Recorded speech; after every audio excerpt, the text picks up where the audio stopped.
Dear colleagues, we continue our working day and we have Skype connection with Mr. Alexander Hook, Deputy Head of the Special OSCE Mission. Report, please. Can you hear me? Мене можна? We can hear you. Can you hear us? Yes, I hear you loud and clear. Thank you. We are ready to listen to your report, please. Thank you. Dear friends, today I'm briefing you from Odessa. The overall security situation here in Odessa has improved, and there is less tension as compared to a year or 2 years ago. The Special Monitoring Mission has since its inception in 2014 closely followed the developments in the city and this important region. It is always a pleasure to be in this cosmopolitan and dynamic city, which is in an ethnic and sits at a cultural crossroads. Odessa's identity is indeed made of several influences. They have contributed to the make of Odessa a well-known city at the regional and also the international level. For many people in Odessa and abroad is a famous city at the shores of the Black Sea, but is also a synonym of cultural exchange and dialogue, a key value also for the OSCE Special Monitoring Mission. Sometimes the difference between violence and peace can be wafer thin. Last year, in the run-up to the 2nd of May anniversary, my colleagues here in Odessa facilitated dialogue between the sides and avoided confrontation as a result. My colleagues are as ever available to intervene positively this year too. Dear friends, since I spoke last to you, I spent a lot of time in the eastern part of the country. In Yasinovata and Avdiivka, just north of Donetsk city, I saw how my colleagues organized complicated, sustained patrols in those areas. The result has led to the resumption of water supplies to over 400,000 people in those towns and in some parts of Donetsk city. As you know, before the intervention by the Special Monitoring Mission, the water filtration plant has ceased operating as workers could not get to the plant because of ongoing fighting. I am obviously happy for the people who have now access to water, particularly as Tuesday marked the United Nations Water Day. I'm also happy to know that the sites can and do control the fire when they choose to. On Monday this week, we marked the 2nd anniversary of the establishment of the OSCE Special Monitoring Mission. There has been a lot of talk about achievements and failures. I would like to address one misperception in particular. I think what happened in Yasinovata and Avdiivka highlights both the strength and limitation of the SMM. The SMM itself cannot stop the violence. We can facilitate dialogue between the sides and create an enabling environment. This we successfully did with support from the Joint Center for Control and Coordination in Jasinovato and Avdiivka. We welcome the willingness and decision of the sides to facilitate an enabling environment in this area. We regret that it did not last. Violence continues in the Jasinovato-Avdiivka area. On Wednesday, for instance, from a position near the Jasinovato railway station between 9:37 in the morning and 3 o'clock in the afternoon, our monitors recorded 178 explosions, not to mention small arms and heavy machine gun fire.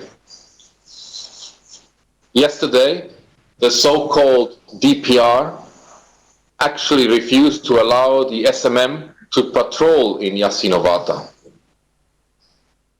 This is yet another signal of the fragility of their commitment to what we are trying to achieve there. The other big hotspot is also along the Luhanske-Debaltseve road. Based in nearby Svetlodarsk, also on Wednesday, our monitors heard 40 undetermined explosions and 10 mortar and 24 automatic grenade launcher impacts. Dear friends, patrolling under such circumstances is of course not without its risks. In Jasinovato on Tuesday, an explosion occurred within 150 meters of the monitors. In Zaitsev, also on Tuesday, a bullet struck a metal pole 10 meters from other monitors, and another bullet hit the ground a mere 3 meters in front of them. I shouldn't have to remind anyone, but let me reiterate that the men and women of the SMM are unarmed. They are not party to this conflict. It is significant that the two places where our monitors' lives were endangered this week are both places where the sites' positions have gotten closer. The repositioning of hardware and personnel, as I have said before, is not good. It invariably leads to escalation, putting the sites in the line of sight and within small arms fire range of each other. We have seen where this leads to already in Debaltseve, Zaitsev, Pavlopil, and now also in Jasinovato and Avdiivka. In addition, we have noted a similar practice also in the Luhansk region. The area separating so-called LPR positions in Pervomaisk and government position in Popasna has been dangerously reduced. It is significant that generally Luhansk region remains calm, except in this general area. I was actually in the area this Sunday. In the small village of Novo Alexandrivka, only a couple of kilometers southeast of Popasna, I spoke to some of the residents. They have been without electricity for over 20 months and are facing shortages of water, food, fuel, and basic public services. If they want to reach Popasna or Pervomaisk, they cannot pass checkpoints of Ukraine armed forces or those of the so-called LPR on either side of the village. The situation facing the 60 to 80 people still living in the village is mirrored all along the contact line. Shortages and movement restrictions are compounded by dangers posed by unexploded ordnance and mines. On this note, I would like to remind the sides that the deadline for the completion of mine actions recently agreed in Minsk is fast approaching. Demining and marking of minefields, in particular around checkpoints on the contact line and in prioritized areas for the repair of essential infrastructure, is due to be completed by the 31st of March. The sites should do so not only because they have committed to doing so, but more importantly, because they owe it to the people living in these areas. The next time I visit Novo Alexandrivka, I hope to see their situation changed for the better. Dear friends, at the end of my presentation, as usual, I would like to inform you about the latest mission numbers. As of today, the mission counts 723 monitors, of which 608 are deployed in the eastern part of the country. In addition, there are 291 national staff and 82 other international staff working for the OSCE Special Monitoring Mission to Ukraine. Thank you for your attention, and I'm available to any questions that you might have now. Thank you for your report, Mr. Hook. Are there any questions or clarifications? Чи є питання або уточнення, колеги? Any questions or clarifications, dear journalists? Yeah.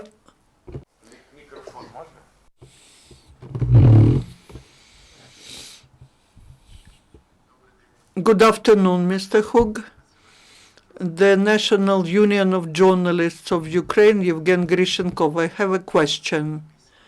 The OSCE mission. Well, first of all, I would like to thank you for your big work that the mission is doing in the east of Ukraine, but the representatives of the mission are also monitoring confessional conflicts in the west, and quite recently your representatives were in Ptycha village in Rivne region, where they were examining the interconfessional situation. In the result of that trip, the OSCE mission suggested to organize the round table with the participation of the representatives of the confession and Ukrainian authorities to settle down this situation, to find the understanding. Are there any steps made to organize this round table? When can we expect that the round table will be held? Thank you. We'll come back. Very important what is going on in the East. However, I know that you also conduct certain activities in the west of Ukraine, and in particular, I want to draw your attention to Ptycha village. I know that the SMM members arrived there recently, and one of the solution to the problem they proposed was to make a dialogue between the communities. So I want to ask you what is the update in this regard, and whether you managed to do anything. Thank you for your question. Is the translation happening there? Thank you for your question, and also thank you for your words of appreciation for the work of the SMM. Indeed, we do have presences across the country, including in the western part or here in Odessa.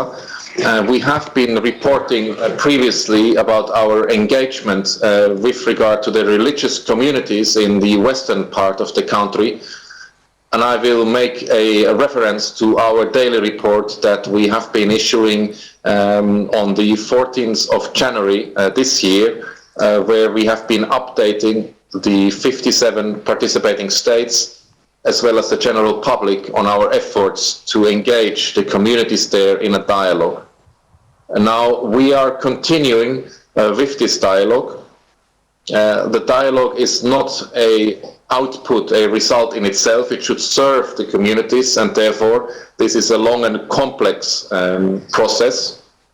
It requires that every step is carefully considered and can only be taken when the sides across the table to agree to it. We play the role of the facilitator of the dialogue.